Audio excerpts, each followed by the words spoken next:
نحمده ونصلي على رسوله الكريم اما بعد بسم الله الرحمن الرحيم موږ تاسو د تیر درسونو څخه تاسو ته دا خبر ښکارا معلومه شي چې په شریعت کې هر شی هر حکم ځان ته یو مرتبه او درجه لري تر هغه تجاوز کول یا هغه تر خپل اندازې را کمول دا جائز نه دي نو په دې ارتباط باندې په دغه ورستنی عصر کې ځینې داسې مسائل په خلکو کې شته چې د خلکو تر مابین اوس د اسلام او د کفر مسائل ګرځېدلي او یا د وهابي او د مذهبي مسائل ګرځېدلي او یا د اهل سنت شعار ګرځېدلي نو په دغه ځینو مسائل باندې به څه تفصیلی رڼا واچو د دې د پاره چې همیشه د پاره موږ ته هغه مسیر معلوم وي او دا مرته معلومه شي چې اصل اهل سنت او د مذهب پابند خلق څوک دي او اصلي د پیغمبر علیه الصلاۃ والسلام سره محبت کوونکي او عاشقان څوک دي ځکه چې کله اصول موږ بیان کړه نو د دې اصول په رڼا کې به تاسو ته د بدعت او د سنت شناخت سوي اوس څه مسائل پر هغه سربېره چې په خلکو کې عام تور رواج دي او نن د اسلام او د کفر مسائل ګرځېدلي خلک ځینې نور کسان د نه کولو په وجه د ایمان په باسي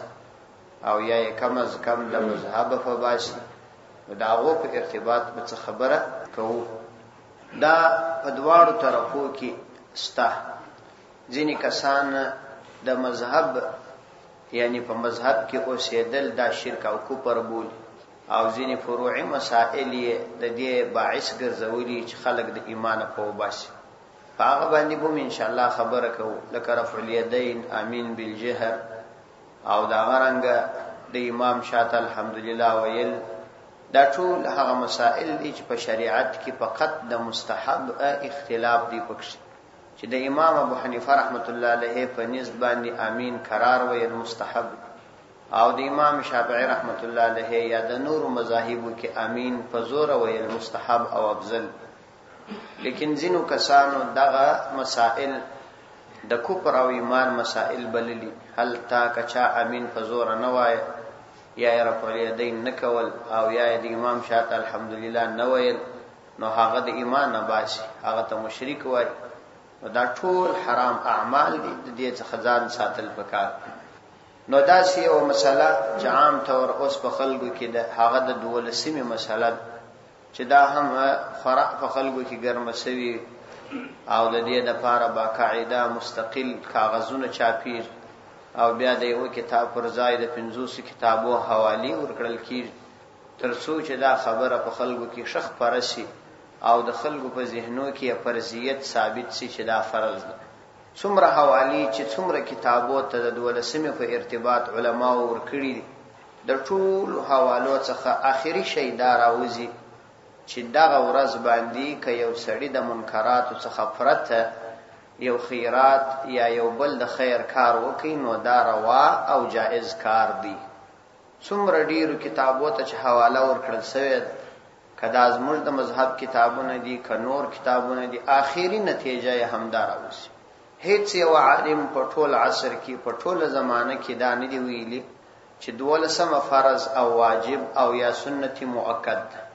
بلکې املا علی قاری رحمه الله تدی حواله ورکي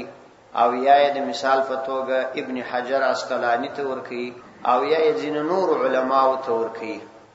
اول دا واره خدا خبره قابل ملاحظه ده چې دا کار ثابت دی کنه بیا کبیل فرض دا کار ثابت هم سی او دا کار جائز هم سی مستحب هم سی نو خو فقط د مستحب درجه به پیدا کړي او دوی هم خپل ټول کتابو حوالو کې دا خبره ثابته کړي چې دا یو مندوب او مستحب عمل دی چې د شرعي منکرات څخه خالی نو په دې کې خود امت د هیڅ یو فرد اختلاف نشته چې دا کار مستحب یا مندوب کار دی کله شرعي منکرات څخه خالی دی کې خو هیڅ اختلاف نشته لیکن کداغه کار لازمي وبلل سو او د ایمان او د کفر علامه وبلل سول او د دې لپاره باقاعده د لزوم د لپاره ورکه په بازارونو کې تقسیمېدل او پر دکانونو خیراتونه جمع کېدل دایمه بیا کومه معنا ده؟ خو د دې معنا ده چې دا کار لازمی او ضروری دی او د دې نه کوونکی یا د مذهب وتلی واهبیان او یا د پیغمبر علیه الصلاۃ والسلام په شان کې بیا ادبی کوونکی شودل کیږي چې دا د نبی علیه الصلاۃ والسلام سره محبت نه لري. نو په دې ارتباط باندې څه خبري ما سره راجمع کړي او ستاسو مخته په ترتیب باندې ذکر کوم. اول د ان حضرت صلی الله علیه وسلم مبارک ذکر دا یو اعلی ترین عبادت دی. د سید الرسول صلی الله علیه وسلم یادونه د هغه ذکر خیر دا یو اعلی ترین عبادت دی، بلکې زدا د ایمان جز او د ایمان روح بولم چې د الله د پیغمبر صلی الله علیه وسلم یادونه چې څوک عبادت نه بولي، بلکې د رسول الله صلی الله علیه وسلم د ژوند یو واقعه د عقل د سترګو د پاره رانجه بولم،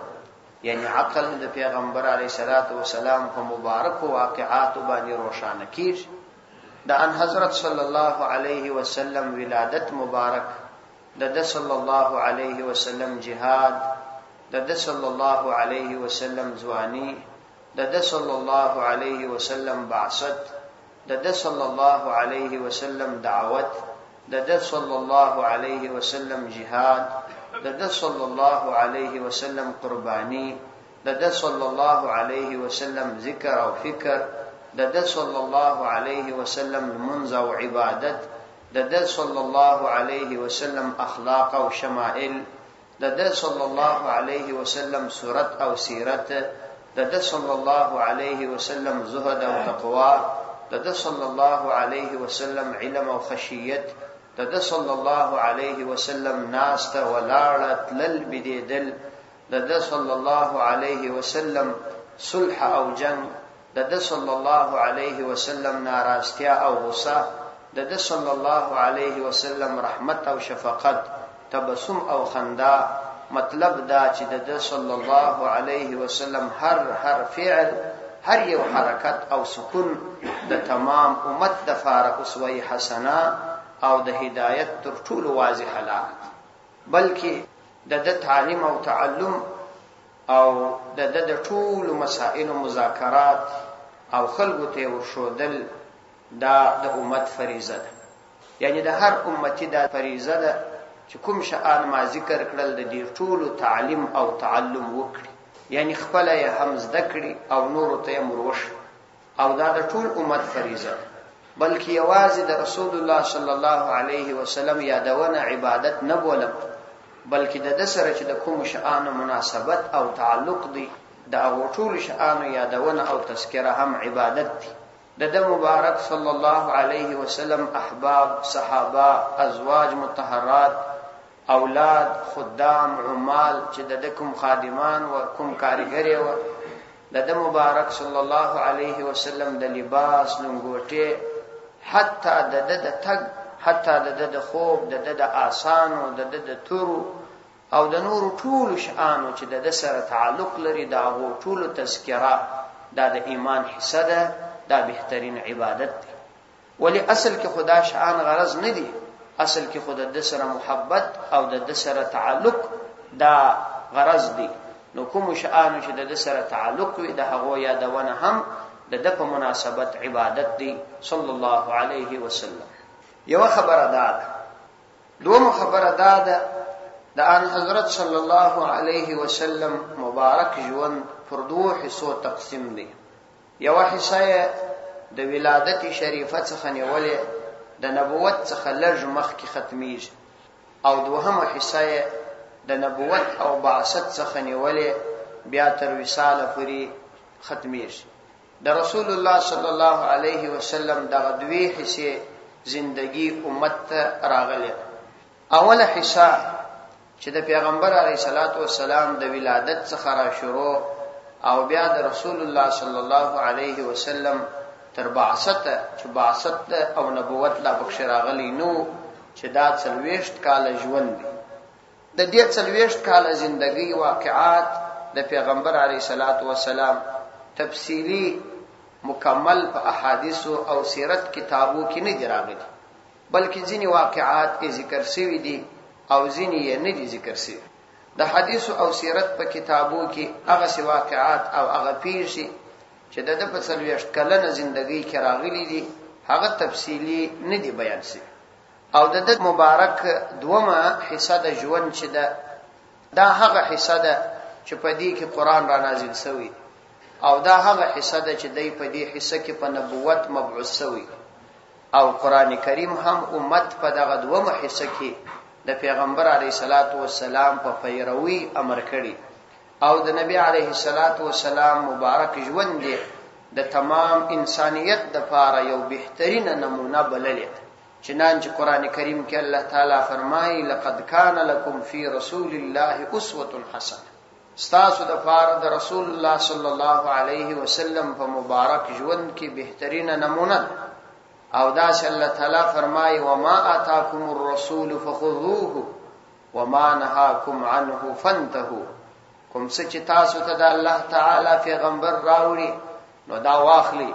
او د کوم څه چې منع کړی نو دا هغه څه منع. د دې دوهمه حصے مکمل ثبت او ریکارډ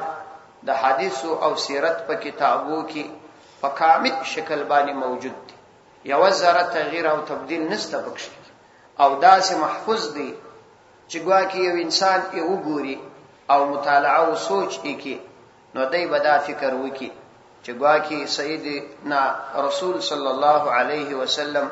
د خپل ټول شو اخلاق او زیبا او بهترین صورت سره زما و مخ ته حاضر دي. دا سی په دې کتابونو او د سیرت په کتابونو او احادیثو کې د پیغمبر علیه الصلاۃ والسلام د ژوندانه دوامه حصہ ثبت او محفوظ ده، او دا په ښکارا شکل باندې و مکمل امت ته ثابت ده. دا چې د مبارک صلی الله علیه وسلم د ټول صورت او سیرت په همدا شکل موجود دي، نو بلا شبهه او بلا مبالغه موږ دا خبره په تاکید باندې کولای شو چې یوازنی دین د اسلام دین دی چې د خپل هادي او خپل پیغمبر تمام ژوند او تمام عادات او د هغه د ټول ژوند ټول خوونه د هغه د نبوت د ورځې سنې ولې د وفات تر ورځې پورې کاملا ثبت او ریکارډ دي، او حتی موږ د هغه پر هر واقعې باندې د هغه پر هر سنت باندې دلائل پیښولای شو. او دا یوازې د اسلام د دین او د پیغمبر علی السلام د دین اعجاز او د نبوت اعجاز چې بل هیڅوک په عالم کې داسې نشي ثابتولای چې د هغوی د یو هادي د هغوی د یو محبوب ټول ژوند د دومره مستند او دومره صحیح ریکارډ او ثبت وي لکه زموږ د پیغمبر د چې ثبت او ریکارډ. دا چې د پیغمبر علیه الصلاۃ والسلام مکمله زندگی کاملا ثبت او ریکارډ ده او د امت سره محفوظه ده، دا خو یو مستقله رساله غواړي چې سره ور باندې ولیکي. خو زه دلته فقط په دې خبره اکتفا کوم چې د ټولو ادیانو په مقابله کې د اسلام د دین دغه یوازنی اعجاز بس دا د دې دین د حقانیت لپاره دلیل دی چې د بل هیڅ سره د خپل محبوب ټول ژوند دغه سه کاملا ریکارډ او ثبت نه دی لکه زموږ سره چې د خپل محبوب صلی الله علیه وسلم مکمل زندگی ریکارډ. درېمه خبر د رسول الله صلی الله علیه وسلم د سیرت بیانول، د هغه مبارک طریقې او نور تور اورول، دا په خپل ژوند کې راوستل، دا ټول طریقې په ځان کې جاری کول، دا بالکل پر دوه حصو باندې علماو تقسیم کړي دي. یو حصہ یاده ده چې د پیغمبر علیه الصلاۃ والسلام د سیرت بیانول او د هغو طریقو په ځان کې راوستل، هغه ده چې یو سړی خپل شکل او خپل صورت داسې جوړ کړي چې د صورت سیرت څخه تګ څخه چال چلن څخه رفتار او گفتار څخه د اخلاق او کردار څخه چې هر څوک وویني او په هر زمانه کې وویني نو خلق دا معلومه کی چې دا د پیغمبر علیه الصلاۃ والسلام یقیني امتی او یقیني غلام دی. د پیغمبر علیه الصلاۃ والسلام د سیرت بیانولو دا معنا ده. دومره طریقه دا ده چې هر کله او پر هر موقع او په هر ځای کې د پر خله د پیغمبر علیه الصلاۃ والسلام د مجلس د هغه د مبارک ژوند د هغه د سیرت او سنتو اداینه دا شروع وي. نو یو طریقه دا اصل چې دای په خپل عمل کې د پیغمبر علیه الصلاۃ والسلام سنت ژوند سنت طریقه راولي چې هر ځای خلک دی وویني د لباس څخه د خوراک څخه د شک څخه د کاروبار څخه د کور او د باندې د ژوند څخه ټول خلک په دې باندې پوسی چې دا یقینا د پیغمبر علیه الصلاۃ والسلام عاشق او د پیغمبر علیه الصلاۃ والسلام یقیني غلام او امتی دي. دومره حصہ د پیغمبر علیه السلام د سیرت بیانولو دا ده چې د هر مجلس د هر ځای ته تګ د په هر ورځ کې د په هر بیان کې د په هر کار کې د پیغمبر علیه الصلاۃ والسلام یادونه او ذکر وي، بلکې د هر مجلس او هر بازار د پیغمبر علیه الصلاۃ والسلام په خبرو باندې معطر او منور د فضائل یادونه کوي، د اخلاق یادونه کوي، د کمالات یادونه کوي، د اعمال یادونه کوي، بلکې د پیغمبر علیه السلام د سنت د احیا د لپاره هر قسم قربانی ته آماده، ولو کده د سر په بیه وي، ولو کده د مال او د ناموس په بیه وي، نو په هر لحاظ باندې د پیغمبر علیه الصلاۃ والسلام د سنت احیا ته آماده وي. صحابه کې، تابعینو کې، تبع تابعینو کې، ائمه هدا کې، په دې ټول کې د پیغمبر علیه السلام د سیرت بیانولو د غدواړي طریقې موجودې وي چې هم په عمل کې د پیغمبر علیه الصلاۃ والسلام سنت راوستلي و او هم مجالس د پیغمبر علیه السلام د سنتو څخه ډک. نو بس دا د سنتو بیانول و چې خلکو به دې ته وکتل، په دې به پوسول چې دا داسې خلک صحابه رضی الله عنهم د خپل ژوند په ډیرو حالاتو کې په خپل وطنو باندې نه و حاضر، نور ملکونو ته سفرونه کړیو، د هغو ملکو د خلکو په ژبه نه پیدل، د هغو ملکو د خلکو په کلچر نه پیدل، د هغه خلکو په کاروبار نه پیدل، خو خلکو د دوی څخه د پیغمبر علیه الصلاۃ والسلام سنت زده کړ، د دوی شکل یې ولیدي، د دوی کردار یې ولیدي، د دوی گفتار یې ولیدي، د دوی د رسول الله صلی الله علیه وسلم سره کلک محبت ولیدي، نو یې دا ټول جنیز زده کړ. صحابه داسې نه کول چې یو جلسه جوړول د نبی علی السلام سیرت پکې بیاناوه، داسې نه کول چې د پیغمبر علی صلوات و سلام د سیرت لپاره یو خاصه میاشت ټاکله یا خاصه ورځ ټاکل چې په دې ورځ به د نبی علی السلام سیرت بیان، بلکې د هغه ټول ژوند په هر لحظه کې د نبی علی صلوات و سلام د سیرت بیانول. چنانچه حضرت عمر رضی الله عنه څومره عظیم صحابي دي، انتهایی شدید حالت کې زخمی دي، د وفات حالت کې دي، پروت دي، یو ځوان ورته راغلی پښتنې ته را او د حالت دي چې نور وفات کیږي، سره ورته راپورته کوي. هغه چې کله پښتنه وکړتلی پایڅې تر بیجلو کې کښته ورژغه کړل چې اې د الله بنده، دا د الله د پیغمبر د سنت خلاف طریقه ده، دا پایڅې در پورته. موږ کې خدا جرأت هم نه چې موږ ته یو کس راسي د سنت خلاف فرق کوي، شک کوي، شکل یې د سنت خلاف وي، موږ دا د ځان لپاره حیا بولي چې څه به نور ته وایي، حالانکه هغه دومره عظیم صحابه او دومره د پیغمبر علیه الصلاۃ والسلام سره محبت. حضرت عبد الله ابن عمر رضی الله عنه د پیغمبر علیه الصلاۃ والسلام سره دومره زیات محبت وو، حج تراتلی د مدینه منورې څخه حج تراتلی پر ټول لار باندې د پیغمبر علی السلام سره د حج کړي، چې پیغمبر علی السلام پر کوم ځای بيدي دي التبتلی بيدي دي هیڅ ضرورت بینو، کوم ځای ته چې پیغمبر علی السلام د قضاء حاجت د پارتلی التتلی تر کوم درخت لاندې چې پیغمبر علی السلام کښینستلی او کښینستی، کوم شپه چې پیغمبر علی السلام په کوم ځای کې کړي والته شپه کول، دا د هغوی د سیرت بیانول، دا د هغوی د پیغمبر علی السلام د سنت احیا. لیکن په مشکل دا یو طریقه هم موجوده نه ده. دا درېم خبره شو. څلورمه خبره، سلف صالحینو اکابر علماو یعنی صحابه کرام، تابعینو، تبع تابعینو، د مذاهب او ائمه، د احادیث او محدثینو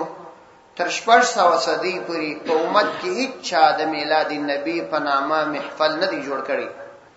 په امت کې هیڅ چا د میلاد النبی په نامه جلسه نه ده جوړه کړې، او نه ورته د جشن عید میلاد النبی نوم ورکړی دی، او نه په دې نامه باندې صحابه کرامو کې څوک راجمع شوي دي، نه په تابعینو کې، نه په تبع تابعینو کې، نه په ائمه یهودا کې، نه د احادیثو د ائمه په ژوند کې تر 600 کاله پورې په امت کې د دې ورځې د تعین لپاره هیڅ چا خبره نه ده کړې، بلکې وجه هم دا و چې د هغوی هر مجلس د پیغمبر علیه السلام د سیرت جلسه و، د هغوی هر کاروبار د پیغمبر علیه السلام د سورت او سنت جلسه و، هر ورځ د پیغمبر علیه السلام د سنتو په وجه ور باندې اخترو، او هر شپه د پیغمبر علیه السلام د سنتو په وجه ور باندې شب قدر. نو په دې خاطر هغوی د دې شي څخه خپل مجلسونه پاک ساتل. وکله چې قرار په امت کې کمزوري را شروع کېدلې او زمانه د پیغمبر علیه الصلاۃ والسلام څخه را لري کېدل، او په خلکو کې د عمل پر ځای د قول او د گفتار سکرا اجسول، او د زړه د محبت پر ځای د خلی محبت زیات سو، په 4-5 اشعار باندې اکتفا وسول، فقط په یو لږ خیرات باندې په کال کې یو ځلې اکتفا وسول، او نور ژوند، سیرت، صورت، کاروبار، خوراک، چشک، پکور کې ژوند، د باندې ژوند، دا ټول د پیغمبر علی السلام د سنت طریقې خالی د اغیارو د طریقې ډکسو.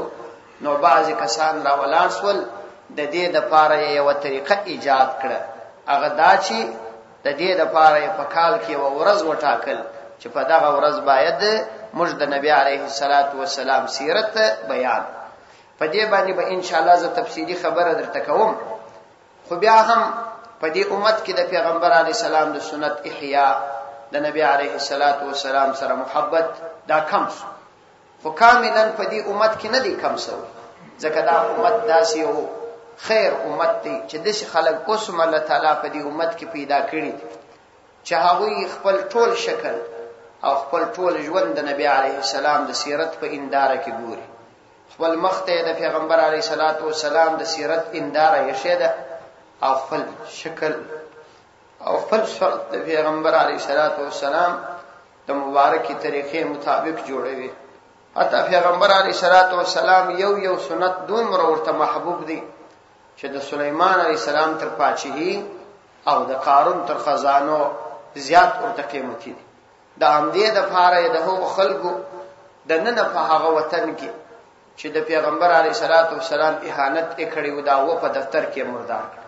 داسې خلک په دې امت کې اوس هم شته چې د پیغمبر علیه الصلاۃ والسلام سره څومره محبت دي،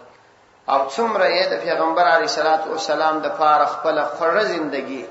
د عروفا ژوند او د اطمینان ژوند او د استراحت ژوند قربان کړ، او څنګه هر څه د پیغمبر علیه الصلاۃ والسلام د پاره پریښول. خدا د دنیا ژوند بیل هغه تیرې دی، او الله تعالی د دې په بارک کې دا لیکلي و چې دوی په شهادت رسیږي، لیکن دا یې دومره لوی سعادت لاس ته راوړي چې ان شاء الله د پیغمبر علیه الصلاۃ والسلام په مبارک الاصحابه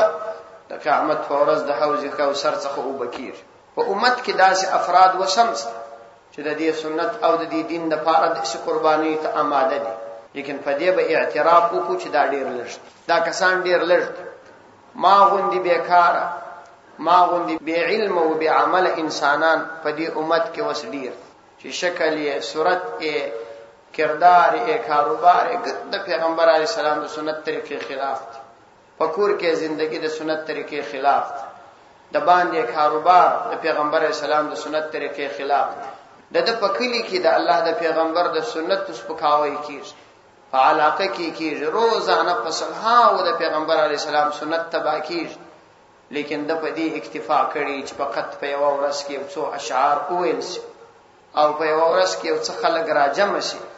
او پر دکانونو باندې وګرځول شي، او یو څه خیراتونه راټول شي، او د پیغمبر علیه السلام د محبت لپاره یو علامه وګرځي. او کچا د دغه طریقې رد وکړي، هغه د ایمان، د مذهب، او حتی د کافرانو سره وبلل شي. نو دا څه اصول دي، دا څه به وروسته ان شاء الله څه تفصیلی خبره پر دې باندې کوو چې د دغه ورځې ثبوت په شریعت کې تر کومه اندازې ستا او خلق اوس تر کومه ځای پرې رسولې ده. واخر دعوانا الحمد لله.